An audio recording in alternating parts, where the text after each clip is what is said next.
Okay, so I had a memory this morning of my most embarrassing moment in my entire freaking life. And I thought I'd just share it with you. So this happened many years ago, but it's still my number one most embarrassing moment. My ex-wife, who's now my ex-wife, was pregnant with my first child, our first child, in labor for 36 hours, and they sent me home. And we were living with my parents.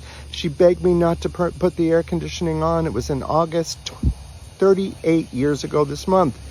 And I said I wouldn't do it, but when I got back to my parents' house, it was so freaking hot, I had to turn the air conditioning on. So I didn't hear the phone when it rang, because they had sent me home to get some sleep. They said she wasn't progressing. The phone rang at 5 o'clock in the morning, and my dad answered it.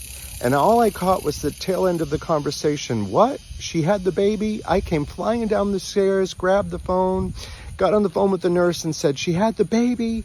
And she said, no, but she's progressed. You need to get in here right away. So I threw on my clothes. First time dad, nervous as hell, threw on my clothes, got to the hospital, went to her room. She had no clothes on, lying flat on her back, which I heard was pretty common. Again, I was learning.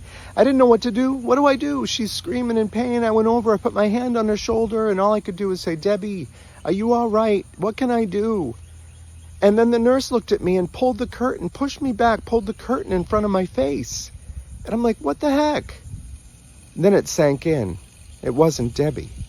I had my hand on some other woman whose husband was sitting right next to her. What do you want from me? It was my first kid. I was seeing tunnel vision. Anyway, that's my number one most embarrassing moment in my life.